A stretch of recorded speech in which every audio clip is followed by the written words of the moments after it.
Hello guys, today I am going to discuss about later Vedic period, and its time period is takes back from 1000 BC to 600 BC, and early Vedic periods time period is dating back to 1500 BC to 1000 BC. So you should need to remember, just have an idea about it. So some of the significant changes were taking place during later Vedic period compared to early Vedic period. So what were it? The main thing was in formation of caste system. So in the 10th mandala of Rig Veda, or 10th book of the Rig Veda, Purusha Sukta mentions about the caste system, and it was based on birth. Okay, the caste system based on birth was being taking place, or was being starting from the late Vedic period. Okay, now next is about the economy, change in the economic sphere. The early Vedic period was considered to be what pastoral economy in nature, and the people were nomadic, also moving from one place to another, and they practiced a slash and burn agriculture also.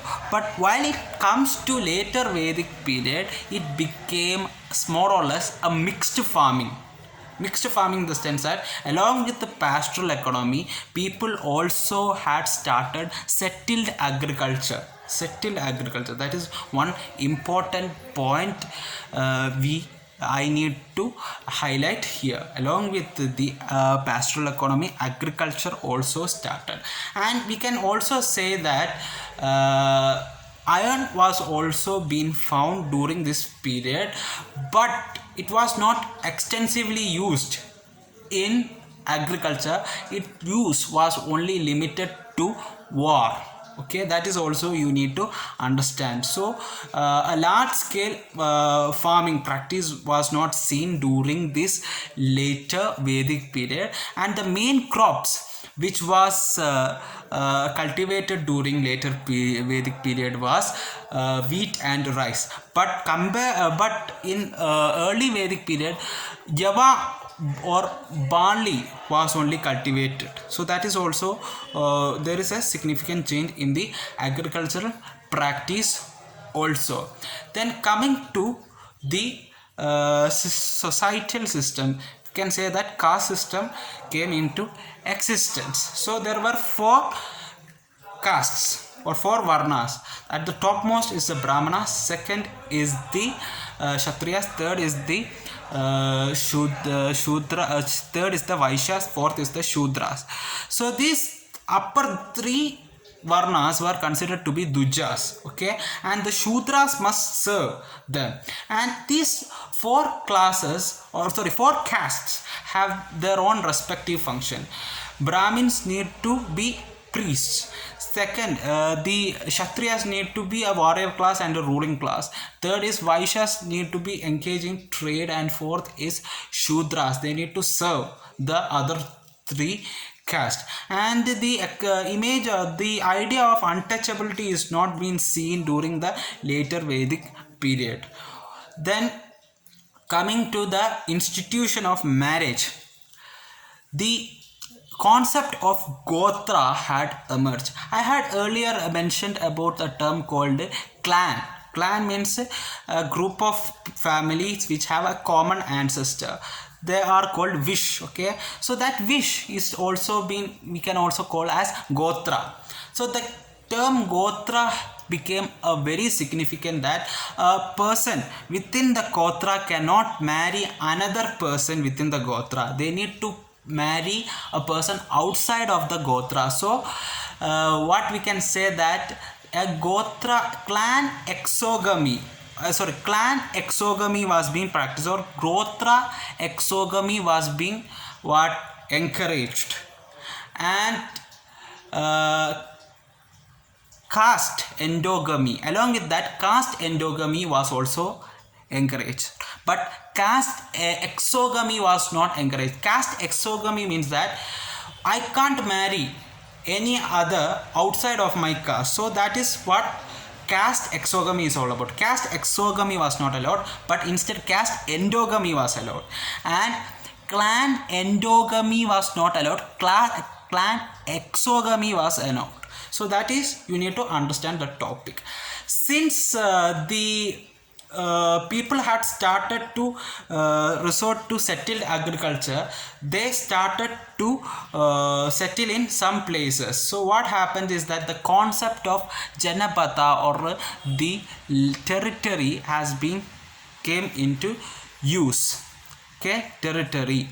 And the private property, the concept of private property also came into use, but but some sort of communal communal rights, rights were also there over the land. And the person who owns this land, the householder who owns the land, was termed as grahapati. So this was the major changes in the economic, marital, and religiously among the people. And coming to religious lines, what is the change is that some of the god who had more prominence or more importance in the early Vedic period lost their relevance in the later Vedic period. Example is Pushan. Pushan was considered to be the preserver of cattle, but he was considered but in when it reached to later Vedic period, he was designated as god of the lower caste also. Then some local cult practice also was being prevalent during this early Vedic period, and local cult practices were based on Atharva Veda, etc. That is, invoking the gods or demons for some purposes, etc. And different gods had different purposes also. For example is the Surya, Lord Surya was being invoked to kill the demons, and Pushan was being called for the healthy delivery of the baby. So various gods had various functions in the later Vedic period, or they were invoked for various purposes by black magic or yajnas, etc., rituals.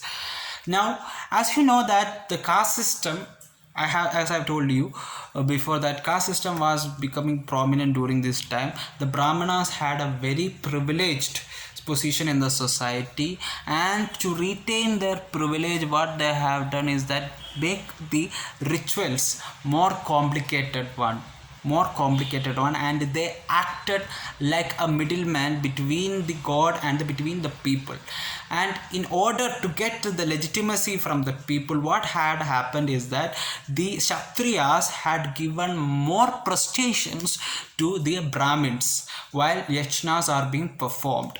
And in the early phases of later Vedic period, what happens is that the position of king was not hereditary in nature, but soon it was becoming a hereditary position.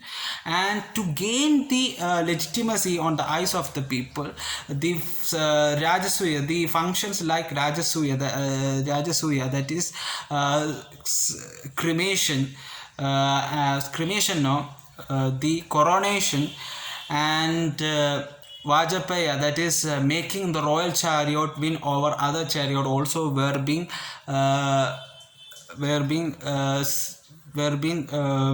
seen during this period. So this is where all the changes which occurred during the later Vedic period.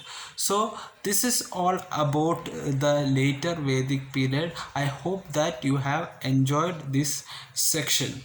And the one important point also, as I have told you, that the concept of Janapada was also came into prominence, but in the early Vedic period, Janas, the concept of Janas were only there because people doesn't in the early Vedic period people didn't settle somewhere else, they were moving from one place to another. But in early Vedic period, some of the people had settled and started the agricultural practices. But during 600 BCE to 300 BCE, we can see a kind of Mahajanapadas. Okay, Mahajanapadas means the great kingdoms, and in that we will discuss more about Magadha. So I hope that you had understood the topic very well. So thank you